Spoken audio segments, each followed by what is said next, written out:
Hola, ¿cómo estás? Bienvenido, bienvenida a un nuevo resumen de la lección de Escuela Sabática Joven. Llegamos a la semana número 11 del trimestre. El título de la lección es Todos viven para Él y el texto base está en el Evangelio de Lucas en el capítulo 20, los versículos 27 al 40. No sé si te diste cuenta, pero este trimestre trae 14 lecciones, así que estamos avanzando hacia allá. Muchas gracias a todos los que nos acompañan, a los que están compartiendo. Un saludo muy especial a los jóvenes de Ecuador que siempre están ahí escribiendo en los comentarios, mandándose saludos, y también de manera especial a una clase de escuela sabática de la iglesia de Villa Dolores, si no me equivoco es así el nombre, está en Posadas Misiones, Argentina, y todo indica que en verano nos vamos a conocer. Pero volviendo al resumen de la lección, quería avanzar un poquito con esto, ¿no? A veces yo me encuentro con gente que quiere discutir sobre un tema y te presenta así preguntas capciosas y de repente vos te concentrás en la pregunta, digamos, y empezás a elaborar así respuestas y te vas mareando y no podés contestar. Pasa que la pregunta estaba mal hecha. Cuando una pregunta está mal formulada, realmente la respuesta va a estar mal formulada de otra manera. Muchos debates en los cuales te metes de la nada se podrían terminar antes de iniciar simplemente dándote cuenta de que la pregunta está mal formulada. A ver, te doy un ejemplo para que te des cuenta de a qué me refiero. Jesús se encuentra con los saduceos, los últimos momentos ya de su ministerio, y estos saduceos se acercan con la intención de ridiculizar la doctrina de la resurrección. Según el apóstol Pablo, los saduceos no creían en la resurrección. Eso se comenta allí en Hechos capítulo 23, versículos 7 y 8, y también en el capítulo 4, versículos 1 al 3. Ellos rechazaban la resurrección por dos motivos. Primero, opinaban que resucitar contradecía los principios científicos observables. Y hoy en día pasa algo parecido. No tenemos saduceos en el cristianismo, pero tenemos algunos teólogos que se autodenominan histórico-críticos, que usan el mismo argumento y descartan los milagros. Ellos hablan acerca de un llamado principio de la analogía. Dicen que así como no hay resurrecciones hoy, yo no puedo ver resurrecciones hoy, entonces bueno, esto no existía. Capaz que eso está en la Biblia, tipo para darle un toquecito diferente y que quieras aprender un poco más, quieras llamarte la atención, pero esos milagros que aparecen en la Biblia en realidad capaz que son apenas exageraciones del autor. Por lo tanto, ni los saduceos ni los teólogos liberales creen en el poder de Dios. La segunda razón por la que los saduceos no creían en la resurrección era porque no podían encontrar apoyo para ella en el Pentateuco, en los 5 primeros libros de la Biblia. Para ellos solo el Pentateuco tenía autoridad incuestionable. En respuesta a los saduceos, Jesús pudo haber citado diversos versículos del Antiguo Testamento que enseñan la resurrección. Por ejemplo, Primera de Reyes, capítulo 17, versículos 17 al 22, Daniel, capítulo 12, versículo 2, Job, capítulo 19, versículos 25 al 27, pero los saduceos sacaron a relucir un ejemplo del Pentateuco. Jesús entonces responde de la misma fuente. Si Jesús hubiera elegido pruebas de otra parte del Antiguo Testamento, ellos simplemente hubieran rechazado su respuesta. Ahora fíjate el absurdo caso hipotético que utilizan los saduceos para discutir con Jesús. Eso está allí bien expuesto en Lucas capítulo 20, versículos 27 al 33, ¿no? Este hombre que se casó con una mujer, murió, viene el otro hermano y así hasta que los 7 hermanos se casan con la misma mujer, muere la mujer. Bueno, en el cielo, ¿quién va a ser el marido de esa dama? Como era de esperarse, ellos citaron la legislación mosaica como base a su ejemplo. Eso está en Deuteronomio capítulo 25, versículo 5. Si una mujer quedaba viuda y el marido no había dejado descendencia, el hermano debía cubrir, digamos, esa parte. Bueno, es una situación que quizás en otro video podemos explicar. Lo cierto y lo concreto es que ellos se agarran de esto para poder iniciar este debate. Después de contar su historia ficticia, le preguntaron a Jesús de quién sería esposa la mujer en la resurrección, y Jesús respondió que estaban equivocados por lo menos en 3 aspectos. 1. Su ejemplo era irrelevante, porque en el mundo venidero no habría matrimonio, y ahí podría haber terminado la discusión, pero tipo Jesús, a ver muchachos, sigamos. El segundo motivo, no conocían las escrituras. Esos pseudo líderes y pseudo estudiantes de la Biblia desconocían que la Torá misma, lo que nosotros llamamos Pentateuco, y que ellos decían reverenciar, enseña la resurrección de los muertos. Él explica esto en Lucas capítulo 22, versículos 29 y 30. Y en tercer lugar, Dios tiene el poder omnipotente de resucitar a los muertos. Te guste o no te guste, que haya o no milagros, Dios tiene el poder, la omnipotencia para realizarlos. En su respuesta Jesús cita Éxodo capítulo 3 versículo 6, donde Dios le dice a Moisés: yo soy el Dios de tus antepasados, soy el Dios de Abraham, de Isaac y de Jacob. Cuando Dios le dijo esto a Moisés, estos tres patriarcas estaban muertos. Sin embargo, Dios no le dijo: yo era el Dios de Abraham, yo era el Dios de Isaac. No, nada de eso. Dios dice: yo soy. Algunos intérpretes protestantes suponen que Jesús estaba dando a entender que las almas incorpóreas de Abraham, Isaac y Jacob estaban vivas en ese momento cuando Dios tuvo ese encuentro con Moisés, mientras sus cuerpos estaban todavía en la tumba. Sin embargo, la expresión "pues para él todos viven" de Lucas capítulo 20 versículo 38 es muy iluminadora, digamos. Todos viven para Dios, no para nosotros. Vamos a elaborar un poquito más de esto. En el libro El deseo de todas las gentes, en el capítulo 66, la página 558, Elena de White describió lo siguiente: Dios considera las cosas que no son como si fuesen, Él ve el fin desde el principio y contempla el resultado de su obra como si ya estuviese terminada. Los preciosos muertos, desde Adán hasta el último santo que muera, oirán la voz del Hijo de Dios y saldrán del sepulcro para tener vida inmortal. Dios será su Dios y ellos serán su pueblo. Esa condición que se anticipa en su propósito es contemplada por Él como si ya existiese. Para Él los muertos viven. Para nosotros que estamos sujetos al tiempo, el pasado y el futuro están separados por el tiempo. Dios no está limitado en el tiempo como lo estamos nosotros. Lo que para nosotros es algo potencial y futuro, para Dios es un hecho presente. En la mente de Dios todo existe antes de llegar a la existencia real. Aunque el tiempo es importante para Dios, a diferencia de nosotros, Él vive en un presente eterno.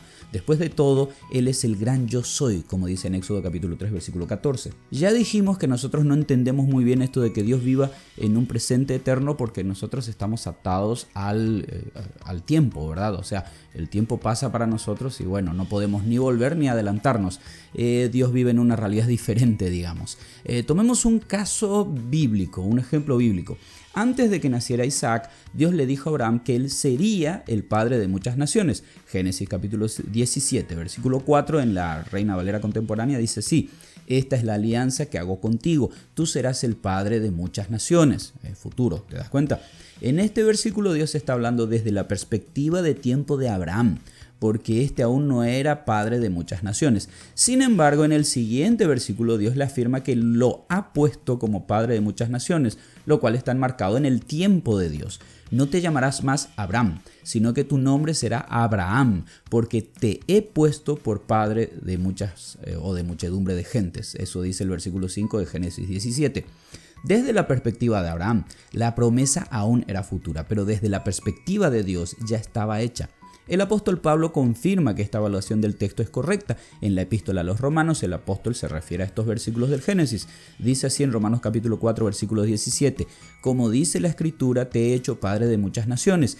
Este es el Dios en quien Abraham creyó, el Dios que da vida a los muertos y crea las cosas que aún no existen. El teólogo Albert Barnes explica el argumento de Pablo en Romanos 4 de la siguiente manera: las cosas que él predice y promete son tan certeras que puede hablar de ellas como si ya existieran. Así, en el caso de Abraham, en vez de simplemente prometer que lo haría padre de muchas naciones, Dios habla de ello como si ya fuera un hecho. Yo te he hecho padre, dice, entre otras frases. En su propia mente o propósito ya lo había constituido y era tan seguro que sucedería que podía hablar de ello como si fuera un hecho. Este concepto nos ayuda a entender en qué sentido Jesús es el Cordero de Dios inmolado desde la fundación del mundo, como dice Apocalipsis capítulo 13 versículo 8. Desde nuestra perspectiva, Jesús murió la tarde de un viernes del año 31 después de Cristo. Sin embargo, desde la perspectiva de Dios, fue un hecho consumado desde antes de la fundación del mundo. La idea de un Dios que vive en un presente eterno también nos ayuda a comprender cómo los nombres de los hijos fieles de Dios estaban escritos en el libro de la vida desde la fundación del mundo antes de que existiesen, mientras que los nombres de los impíos no lo estaban, según Apocalipsis capítulo 17 versículo 8. Dios sabía quién elegiría ser salvo y quién no, pero no lo predestinó. Como ya vimos, los saduceos no creían en la resurrección de los muertos por dos razones. Uno, en sus pensamientos era científicamente ilógica, y dos, no creían que la Torá apoyara esa creencia. El mundo secular de hoy es tan incrédulo como lo eran los saduceos. El naturalismo no admite la posibilidad de que un cuerpo descompuesto pueda milagrosamente salir de la tierra en perfecto estado, inmortal e incorruptible, por lo tanto la erudición del mundo también rechaza las escrituras. Por otro lado, los cristianos creen tanto en las escrituras como en el poder de Dios.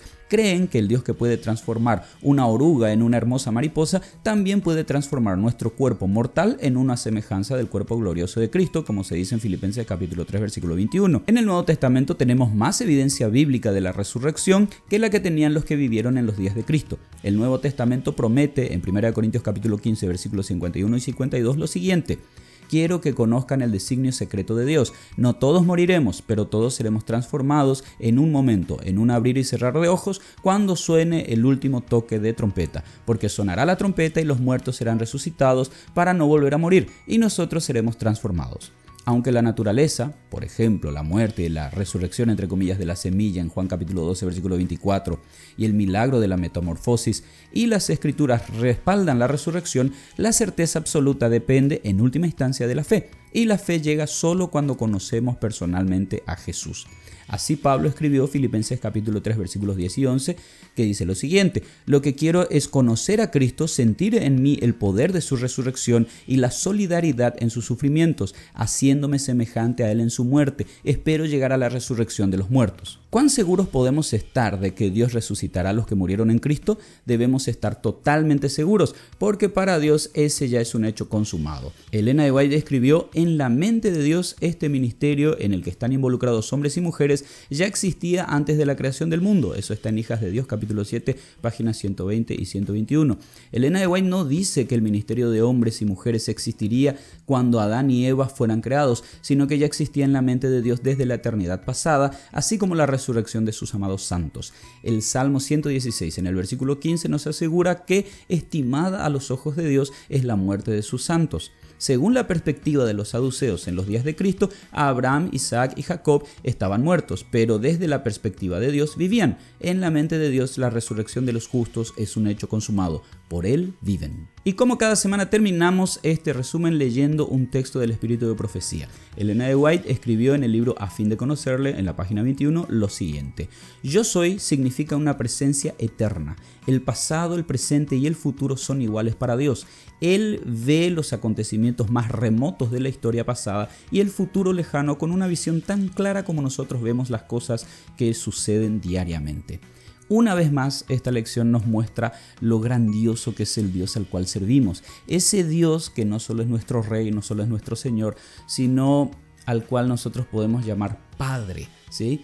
No sé cómo te está tratando la vida, no sé cómo fueron estos días para vos. Yo pasé por algunas situaciones complicaditas que por ahí llegan a desanimar incluso, pero cuando me doy cuenta de lo grande que es el Dios a quien sirvo, de ese amor que Él me tiene, de cómo Él deja de lado tantas cosas que tiene para hacer, para atenderme cuando estoy orando, wow, eso le levanta la autoestima a cualquiera, eso anima realmente. Bueno, te dejo con esto, espero que estés aprovechando todo lo que la lección está enseñando. Yo ahora me preparo porque tengo que ir a un camporí. Que Dios te bendiga, que tengas un excelente día y nos vemos la semana que viene.